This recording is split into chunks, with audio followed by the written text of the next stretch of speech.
paz de Cristo Jesus repousa sobre ti. Nós temos a reflexão nessa noite. Nós estamos à véspera da Semana Santa e logo lembramos que Cristo, o nosso Salvador, é exemplo máximo de humilhação. A palavra de Deus vai dizer que ele se esvaziou, ele se fez servo, ele se humilhou a si mesmo a ponto de ser sacrificado no madeiro para a remissão de homens e mulheres pecadores que não mereciam essa graça. Então ele se humilhou na condição de santo perfeito. Mas a palavra de Deus para essa noite é de que nós devemos seguir o mesmo caminho da humilhação perante a Deus.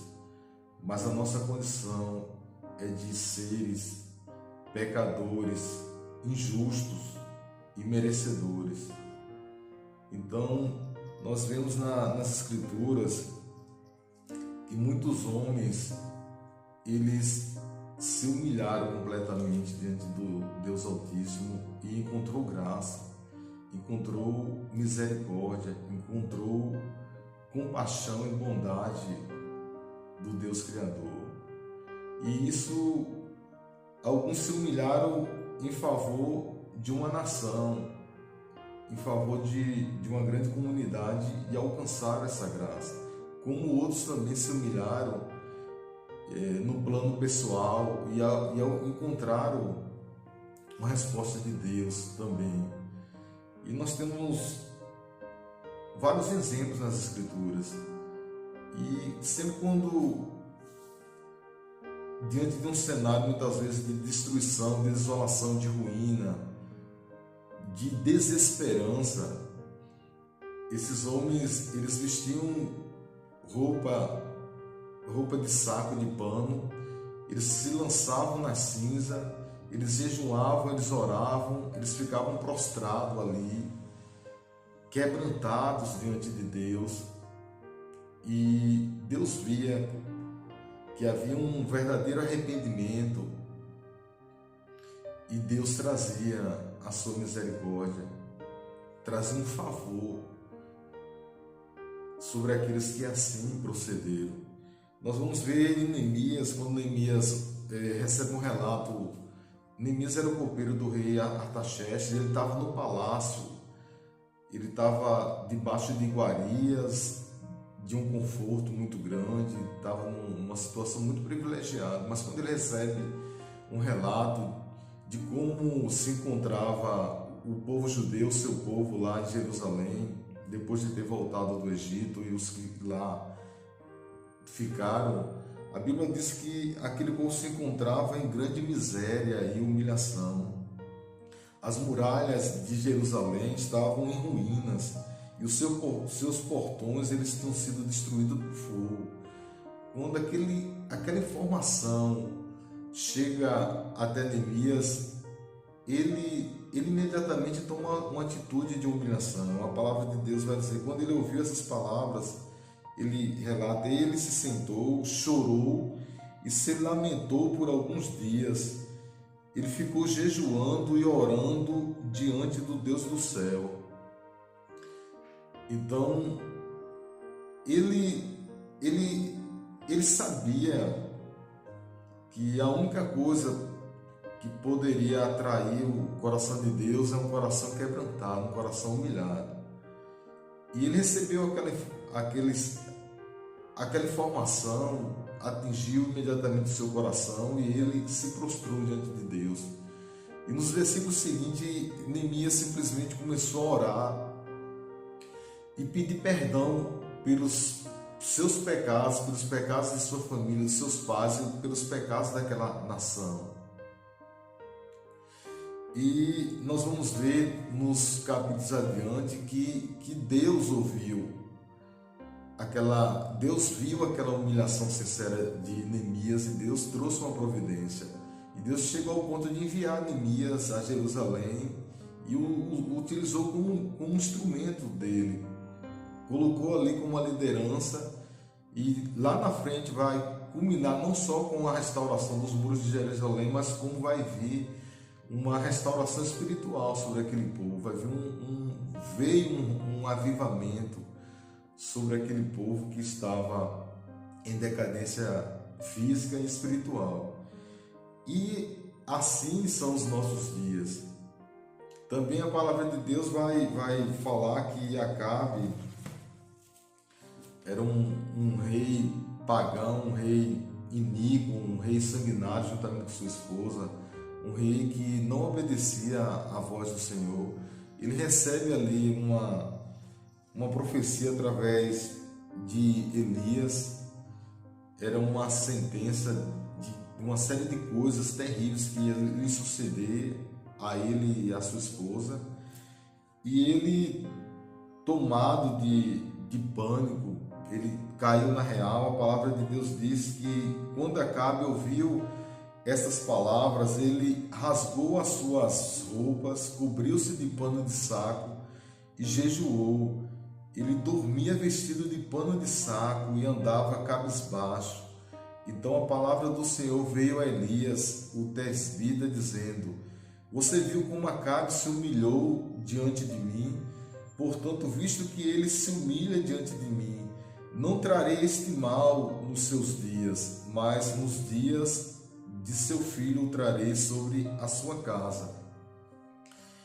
E ali Deus contemplou aquele estado completo de humilhação, de rendição, de arrependimento, pelo menos naquele momento de Acabe. Depois ele falha novamente, mas ali o Senhor viu e o Senhor estendeu a sua compaixão, a sua misericórdia sobre um rei iníquo, pecador, assim como nós nos últimos anos temos recebido da parte do Senhor muitas mensagens de que nós deveríamos nos arrepender de tantas abominações, transgressões que essa nação vem fazendo diante da face de Deus, pecados terríveis que nos têm afastado da presença de Deus, pecados de idolatria, de corrupção, de pedofilia, de imoralidade sexual, de tantas, uma lista infindável. E até então a nossa nação não dava ouvidos. Eu me lembro, só para ter uma ideia, em 2019 Deus usou um pastor Luciano, um servo do Senhor, se vestiu de panos de saco, saiu pelas ruas de Miguel Comum pregando arrependimento. Estava ali pregando, humilhado, alertando o povo. Eu me lembro também um pregador de rua, um evangelista, já foi em cerca de 38 países, Philip Blair, e o Senhor encomendou, ele foi em 10 cidades americanas principais, vestido de pano de saco, está lá gravado, e levou uma palavra de exortação para que aquela nação se arrependesse. Na última, antes mesmo do auge da pandemia, ele pedia ao presidente Trump que convocasse a nação para um jejum santo, e aquela nação não deu crédito. E nós vimos o que tem acontecido lá. Esse homem de Deus veio pregar o evangelho aqui o ano passado, mas veio novamente, e dessa vez veio vestido de pano de saco. Foi em cerca de 4 cidades, inclusive em Brasília,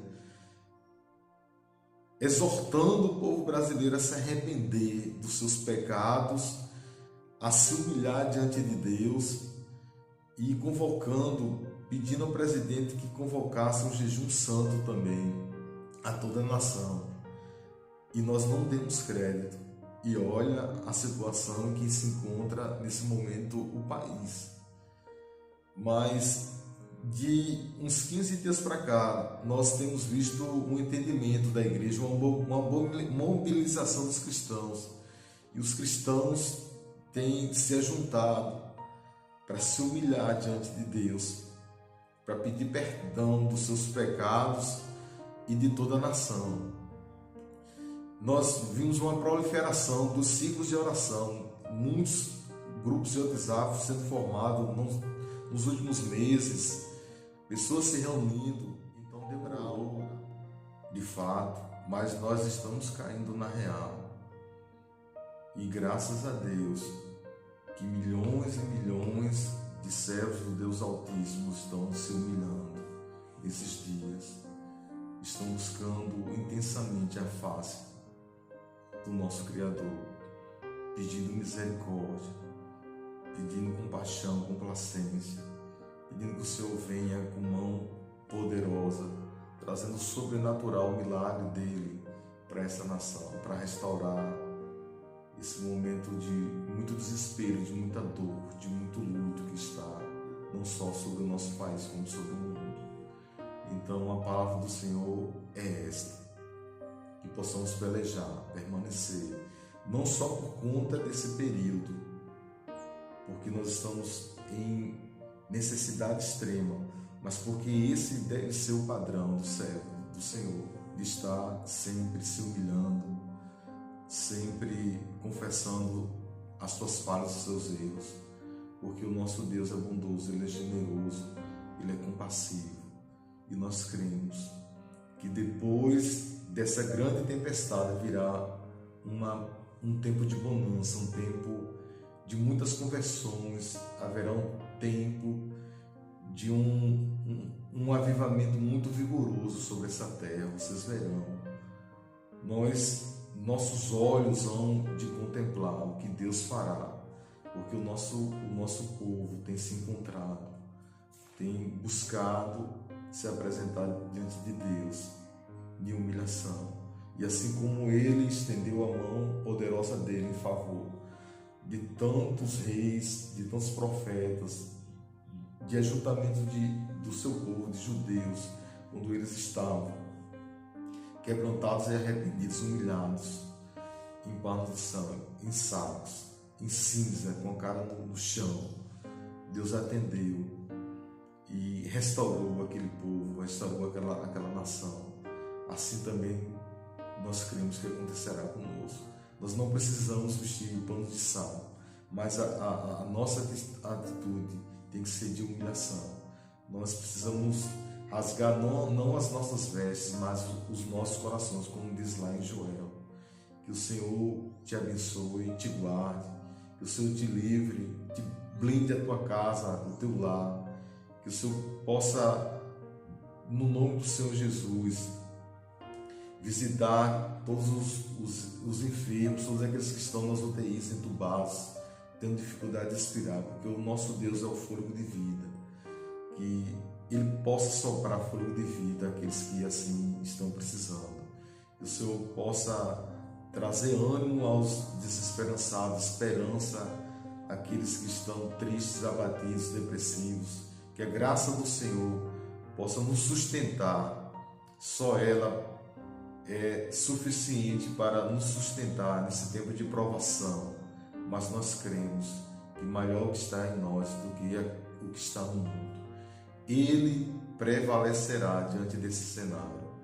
Nossos olhos verão e nós temos glorificado, nós vamos glorificar cada vez mais o nosso Deus, porque Ele é fiel em suas promessas. Fique com o Senhor Jesus.